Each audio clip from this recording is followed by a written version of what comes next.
Assalamualaikum warahmatullahi wabarakatuh. Selamat sore, salam sejahtera bagi kita semua. Salam Sobat Tram. Berjumpa lagi dengan saya Roy Alminfa di Ruang Advokat Menjawab. Video kali ini saya akan menjawab pertanyaan yang sering ditanyakan oleh Sobat Tram, khususnya yang beragama non-muslim seperti Kristen Protestan dan agama Katolik, terkait dengan perceraian yang menurut agama Kristen Protestan dan Katolik itu tidak diperbolehkan. Sedangkan menurut hukum bagaimana? Saya tidak akan merekomendasikan dalam suatu hubungan rumah tangga itu harus terjadinya perceraian. Ini merupakan edukasi kepada masyarakat terkait dengan pemahaman hukum sebenarnya apa saja yang diatur dalam undang-undang, khususnya yang berkaitan dengan perceraian bagi yang beragama non-muslim.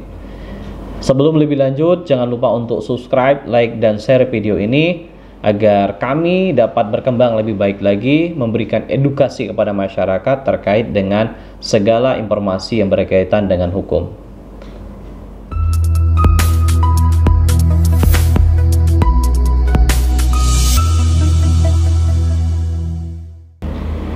Banyak sekali Sobat Tram yang bertanya terkait dengan perceraian, karena menurut surat Matius 19 ayat 6 yang berbunyi, demikianlah mereka bukan lagi dua, melainkan satu. Karena itu, apa yang dipersatukan Tuhan tidak boleh diceraikan manusia. Jadi menurut keyakinan agama non-muslim seperti Kristen, Protestan, dan Katolik, perceraian itu tidak boleh dilakukan oleh manusia. Apa yang dipersatukan Tuhan itu kembali kepada masing-masing. Nah, saya juga sempat berdiskusi, bagaimana kita mengetahui kalau seseorang ini dipersatukan Tuhan? Karena yang menikah itu adalah manusia, yang bertemu itu adalah manusia sendiri, dan menyatakan ingin melanjutkan dalam rumah tangga itu manusia sendiri. Apakah itu dikategorikan dipersatukan Tuhan? Sampai dengan sekarang Sobat Tram yang mungkin masih bertanya-tanya terkait dengan keyakinan yang tertulis dalam Alkitab ini. Saya tidak berkomentar terlalu jauh, tetapi pertanyaan yang sering saya tanyakan, bagaimana kita mengetahui kalau manusia ini persatukan Tuhan? Saya tidak akan mengkaji terlalu jauh tentang ayat ini, akan tetapi itulah yang menjadi pertanyaan-pertanyaan juga. Namun saya akan mengkaji lebih jauh lagi, lebih dalam terkait dengan permasalahan hukum. Karena apa yang diatur di dalam hukum itulah yang akan kita diskusikan. Apakah di dalam hukum itu perbolehkan perceraian? Tentu jawabannya boleh dengan adanya alasan hukum yang kuat. Seseorang mempertahankan rumah tangga itu pada prinsipnya jika sama-sama kedua belah pihak itu menyadari posisinya sebagai suami istri untuk membangun rumah tangga untuk menjadi lebih baik lagi. Tapi ada kalanya satu orang atau suami atau istri itu melakukan tindakan yang bahkan di luar moral, di luar hukum. Misalkan melakukan kekejaman, kekerasan, kemudian melakukan tindakan-tindakan lain yang sifatnya tidak lagi sebagai pasangan suami istri. Apakah ini akan tetap dipertahankan atau harus melakukan langkah hukum dengan mengajukan gugatan? Itu tergantung kepada Sobat Tram. Namun ketika Sobat Tram sudah melakukan upaya sebaik mungkin untuk mempertahankan, tetapi salah satu juga tidak menginginkan atau sudah begitu rumitnya rumah tangga ini, maka jalan yang diberikan oleh negara melalui jalur hukum, yaitu melalui gugatan perceraian. Jadi dalam konteks orang yang beragama Kristen dan Katolik, untuk mengajukan gugatan perceraian itu dapat dilakukan melalui pengadilan negeri tempat tinggal tergugat.